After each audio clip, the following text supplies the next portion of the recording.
तो ये हमारे अल्फ़ाबेट टेस्ट का जो है अगला पैटर्न है, अगला कॉन्सेप्ट है, जिसमें आपको क्वेश्चन में एक वर्ड दिया रहेगा इस प्रकार, ठीक है।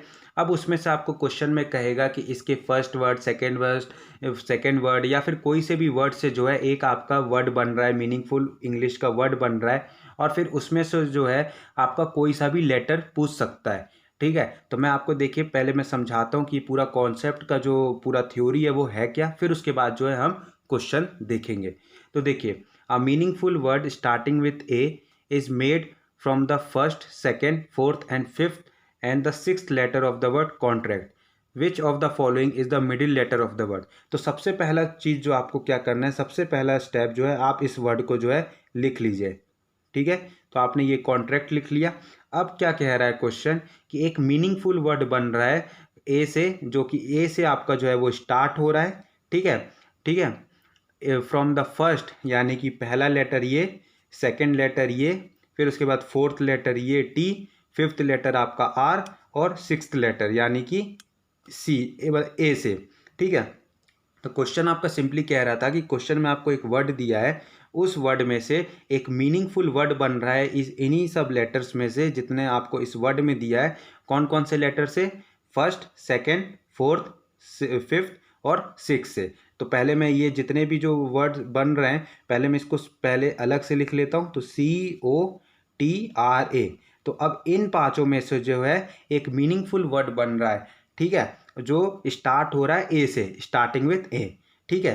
तो अब उसके बाद कह रहा है कि जो वो ये वर्ड बनेगा, जो एक मीनिंगफुल इंग्लिश का वर्ड बनेगा, उसका मिडिल लेटर क्या होगा। तो जैसे COTRA, जैसा कि हमने जो पिछला कॉन्सेप्ट देखा था उसमें तो हर क्वेश्चन में जो वर्ड था उसका नंबरिंग दिया हुआ था, लेकिन यहाँ पे जो है हमें नंबरिंग नहीं दिया है, यानी कि आपको जो है अंदाजे से ये एक एक अल्फ़ाबेट लेके आपको देखना होगा कि कौन सा जो मीनिंगफुल वर्ड इस पांचों लेटर से यानी कि इन पांचों अल्फ़ाबेट से जो है वो बन रहा है। तो जैसे कि COTRA आपको समझ में आ रहा होगा कि वो ए से स्टार्ट है, यानी कि जो यहाँ मीनिंगफुल वर्ड बन रहा है वो आपका जो है एक्टर, यानी कि एक्टर, हीरो जो होता है जिसको अपन हिंदी में हीरो कहते हैं, यानी कि ये जो एक्टर जो है ये आपका इन पांचों अल्फ़ाबेट से जो है वो बन रहा है। और आपसे पूछ रहा है कि ये जो वर्ड बन गया तो इसका मिडिल लेटर यानी कि बीच वाला लेटर क्या होगा। तो यानी कि ये जो है आपका ऑप्शन जो टी है, यानी कि टी जो है वो आपका सही ऑप्शन होगा। तो ऑप्शन बी जो है आपका सही होगा।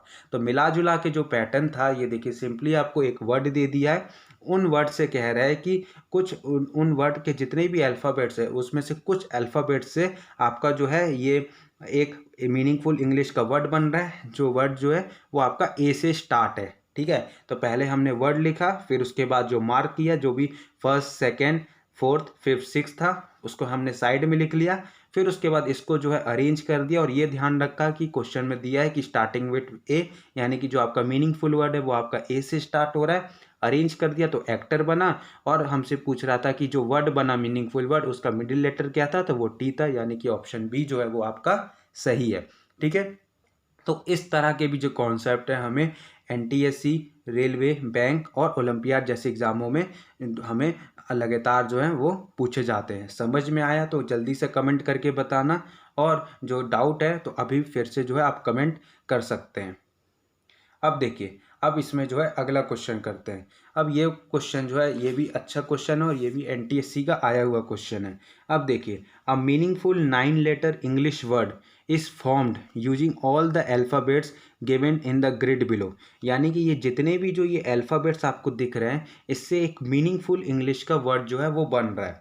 अब starting with alphabet of a corner block, यानी कि अब starting with alphabet of a corner block, corner कौन कौन से हैं? ये M है, ये O है, ये I है और ये C है, ठीक है। यानी कि जो आपका वर्ड जो है वो स्टार्ट हो रहा है M से या फिर O से या फिर I से या फिर C से, ठीक है। इन्हीं चारों में से किसी एक से स्टार्ट होगा, क्योंकि यहाँ पे साफ साफ दिया है कि जो आपका वर्ड है वो starting with alphabet of a corner block.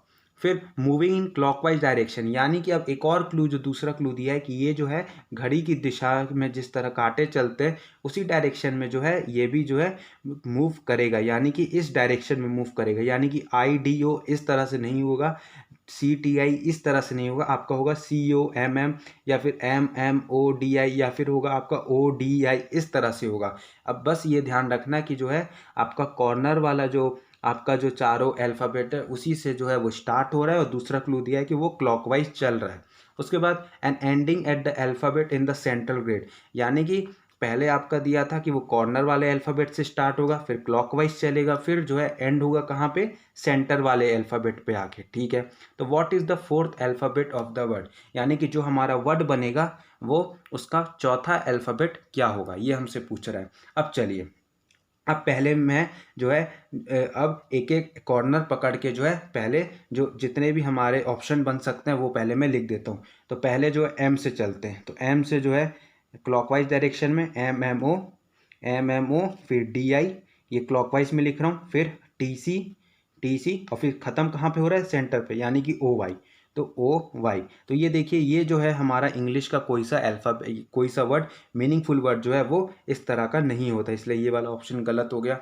अब चलिए दूसरे ऑप्शन में चलते हैं। दूसरा ऑप्शन यानी कि दूसरे कॉर्नर से स्टार्ट करेंगे ओ से, तो ओ, फिर क्लॉकवाइज चले डी आई, फिर उसके बाद टी सी ओ, फिर एम एम वाई, यानी कि घुमा के जो है वो आपका मिडिल लेटर पे ख़त्म होना चाहिए। तो ये देखिए ओ डी, ये भी कोई जो है इंग्लिश का अल्फ़ाबेट यानी इंग्लिश का जो मीनिंगफुल वर्ड है वो ये भी नहीं है, इंग्लिश का कोई ऐसा वर्ड इस तरह से नहीं होता। अब चलिए अब तीसरे वाले कॉर्नर ब्लॉक से स्टार्ट करते हैं। तो तीसरा वाला है आपका आई, तो आई से चलिए, I T C O M O D Y. तो देखिए ये भी जो है ये भी इस तरह का कोई इंग्लिश का अल्फ़ाबेट या इंग्लिश का जो वर्ड है वो नहीं होता। अब चौथा ऑप्शन देखते हैं, वो सी से स्टार्ट करते हैं, C O double M O D I, O D I, clockwise चल रहे टी वाई, कम्योडिटी। ये देखिए ये होता है आपका इंग्लिश का मीनिंगफुल वर्ड, यानी कि ऑप्शन जो 4 है, यानी कि ऑप्शन यानी कि ये जो वर्ड है ये आपका मीनिंगफुल वर्ड है, लेकिन अभी भी जो आपका आंसर है वो नहीं आया है। यानी कि आपसे पूछ रहा था जब आपका मीनिंगफुल वर्ड फॉर्म्ड हो जाए तो आपका फोर्थ अल्फ़ाबेट कौन सा है, तो 1 2 3 4, यानी कि चौथा अल्फ़ाबेट आपका एम है। तो ऐसा कौन सा ऑप्शन है, ऑप्शन डी जो है वो आपका सही है। तो यानी कि एक सिंपली मैं आपको ये वाले पैटर्न में बताया कि किस तरह से जो है हमें आपको एक वर्ड दे दिया जाएगा या फिर आपको एक अल्फ़ाबेट का ग्रिड दे दिया जाएगा, और आपसे सिंपली कहेगा कि एक मीनिंगफुल वर्ड बनाइए। फिर उसके बाद आपसे उसी जो आप वर्ड बनाएंगे उसी में से आपसे कोई सा भी नंबर का जो है वो अल्फ़ाबेट पूछ सकता है। तो इस तरह का जो पैटर्न था वो आज वाले में डिस्कस किए। अगर किसी को समझ में नहीं आया तो वो नीचे कमेंट करके फिर से बता सकता है, मैं फिर से उसको जो है वो समझा दूंगा। साथ ही वीडियो पर नया है तो वीडियो को लाइक कर दीजिए, चैनल को सब्सक्राइब कर दीजिए, और अपने दोस्तों में भी जो है इस चैनल को शेयर करिए।